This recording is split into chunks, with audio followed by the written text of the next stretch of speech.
Hi എല്ലാവർക്കും നമസ്കാരം. ഞാനിന്നിവിടെ വന്നിരിക്കുന്നത് ഒരു പൊട്ടറ്റോ കട്ട്ലറ്റിൻ്റെ റെസിപ്പി ആയിട്ടാണ്.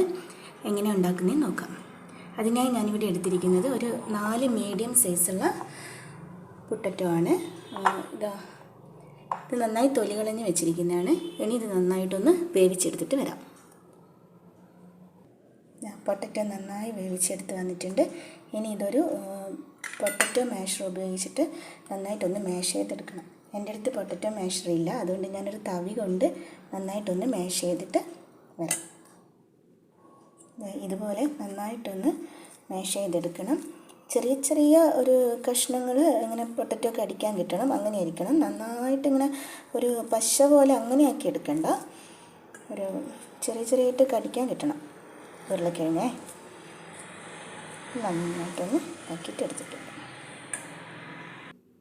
നന്നായി മാഷ് ചെയ്തെടുത്തിട്ടുണ്ട്. ഈ ഒരു പരുവത്തിൽ എടുത്തിട്ടുണ്ട്. ഇനി ഇതിലേക്ക് ചേർക്കേണ്ടത് ചെറുതായി അരിഞ്ഞ പച്ചമുളകാണ്.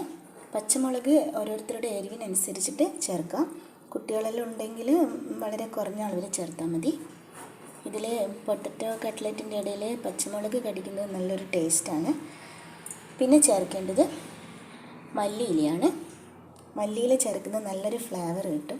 ഇതൊരു നോർത്ത് ഇന്ത്യൻ ഡിഷായതുകൊണ്ട് മല്ലിയില ചേർക്കുന്നത് നല്ല ടേസ്റ്റ് ആയിരിക്കും, നല്ലൊരു ഫ്ലേവർ ഉണ്ടാവും. മല്ലിയില ഇല്ലെങ്കിൽ കറിവേപ്പില ചേർത്താലും മതി. പിന്നെ ചേർക്കേണ്ടത് ഒരു നുള്ള് മഞ്ഞൾപ്പൊടി,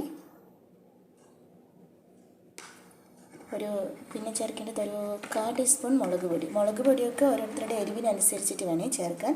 കാശ്മീരി മുളക് പൊടിയാണെങ്കിൽ 1 ടീസ്പൂണൊക്കെ ചേർക്കാം. ഒരു നല്ല കളറൊക്കെ കിട്ടും പൊട്ടറ്റോ കട്ട്ലറ്റിന്. അങ്ങനെ പിന്നെ നമ്മൾ ഇതിൽ ഉപ്പ് ചേർത്തിട്ടില്ലായിരുന്നു. ഇനി ഇതിനാവശ്യത്തിന് ഉപ്പ് ചേർക്കാം.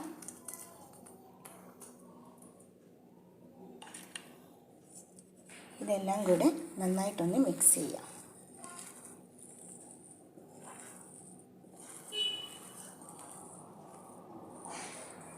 നന്നായിട്ട് മിക്സ് ചെയ്യണേ.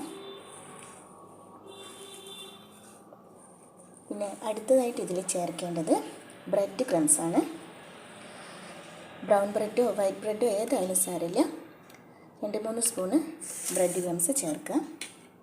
അത് ഈ പൊട്ടറ്റോൻ്റെ ഈ വെള്ളത്തിൻ്റെ ഒരു അംശമൊക്കെ ഉണ്ടാവില്ലേ, അതൊക്കെ കളയാൻ വേണ്ടിയിട്ടാണ്. വെള്ളത്തിൻ്റെ അംശം തോന്നുന്നതിന് കണക്കായിട്ട് നിങ്ങൾ ബ്രെഡ് ക്രംസ് ചേർക്കണം. പിന്നെ ചേർക്കേണ്ടത് റവയാണ്. ഒരു ക്രിസ്പിനെസ് കിട്ടാൻ വേണ്ടിയിട്ടാണ്. അത് അരിപ്പൊടി ആയാലും കുഴപ്പമില്ല. ഇതിപ്പോൾ എൻ്റെ കയ്യിലിവിടെ റവയാണ് ഉള്ളത്, അതുകൊണ്ട് ഞാൻ റവ ചേർക്കുന്നത്. ഒരു 2 സ്പൂണ് റവ ചേർക്കുക. എന്നിട്ട് നന്നായിട്ടൊന്ന് ഇതെല്ലാം കൂടെ നന്നായിട്ടൊന്ന് മിക്സ് ചെയ്യാം.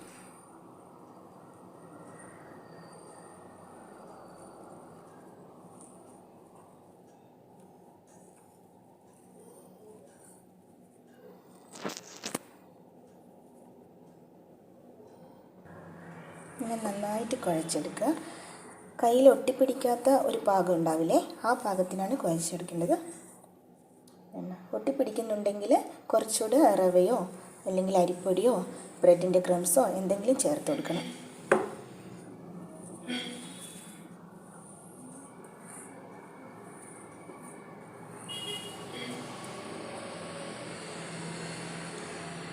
ഈ ഒരു പരുവത്തിൽ കണ്ടോ, ഒട്ടിപ്പിടിക്കുന്നില്ലല്ലോ.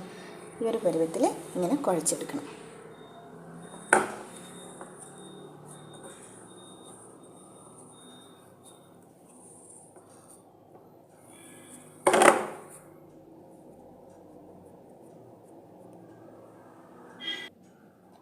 ഈ അവസരത്തിൽ തന്നെ ഉപ്പൊക്കെ നോക്കണേ.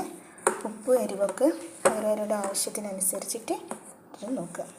ചിലവർ ഇതിലൊക്കെ ഗരം മസാല മല്ലിപ്പൊടിയൊക്കെ ചേർക്കും. ഞാനിതിലതൊന്നും ചേർത്തിട്ടില്ല. അധികം പൊടികളൊന്നും ചേർക്കാതെ എളുപ്പത്തിൽ തയ്യാറാക്കുന്ന രീതിയിലാണ് ഞാൻ ചെയ്തിരിക്കുന്നത്. ഇങ്ങനെ കുഴച്ചെടുത്തിട്ടുണ്ട്.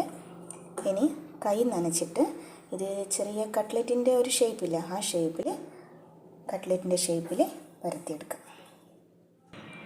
ഈ ഒരു രീതിക്ക് വേണം പരത്തിയെടുക്കാൻ. ഈ രീതിക്ക് ഇതെല്ലാം നമുക്ക് പരത്തിയെടുത്തിട്ട് വരാം. ഇതുപോലെ ഞാൻ എല്ലാം കട്ട്ലറ്റിൻ്റെ ഒരു ഷേപ്പിൽ പരത്തി വെച്ചിട്ടുണ്ട്. ഇനി നമുക്കിത് ഒരു ഫ്രൈ പാനിൽ ചുട്ടെടുക്കാം. നമുക്കൊരു പാൻ അടുപ്പത്ത് വെച്ചിട്ട് ഓയിൽ ഒഴിക്കാം. ഓയിലിൽ ചുട്ടെടുക്കുന്നതാണ് നല്ലത്. വെളിച്ചെണ്ണേനേക്കാളും ഓയിലായിരിക്കും നല്ലത്. ഞാനിവിടെ സൺഫ്ലവർ ഓയിലാണ് ഒഴിച്ചിരിക്കുന്നത്. വെളിച്ചെണ്ണേനേക്കാളും കുറച്ചുകൂടെ ബെറ്റർ ആയിരിക്കും കട്ട്ലറ്റിന്. ഓയിൽ ചൂടായിട്ടുണ്ട്. അതിലേക്ക് ഓരോന്നായിട്ട് എടുത്തിട്ട്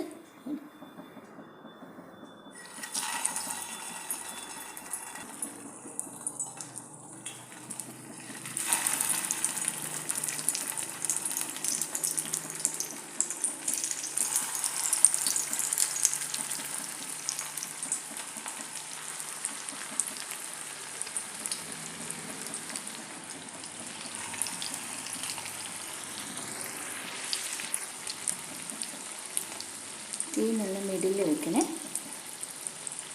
ഫ്ലെയിം മിഡിലാക്കിയിട്ട് വേണം ഇട്ടെടുക്കുക. ഒരു ഭാഗം നന്നായിട്ട് വെന്തിട്ട് മറിച്ചിടാം. നമുക്ക് മറുവശമായോ നോക്കാം. ഇതുപോലെ എല്ലാം ഒന്ന് തിരിച്ചിട്ട് എടുത്തിട്ട് നോക്കാം. ഇതുപോലെ അപ്പുറത്തെ വശവും ഇങ്ങനെ ആയിക്കഴിഞ്ഞ് അടുപ്പിൽ നിന്ന് വാങ്ങാം. ഇതാ ഇവിടെ ടേസ്റ്റി ആയിട്ടുള്ള ആലു തിക്കി റെഡി ആയിട്ടുണ്ട്. കുട്ടികൾക്കൊക്കെ കൊടുക്കാൻ പറ്റിയ നല്ലൊരു സ്നാക്സാണ്. പുതിന ചട്നിയുടെ കൂടെയോ ഏത് ചട്നിയുടെ കൂടെ ആണെങ്കിലും കഴിക്കാം. പൊട്ടറ്റോ കട്ട്ലറ്റ് എല്ലാവരും ട്രൈ ചെയ്ത് നോക്കണേ. Thank you.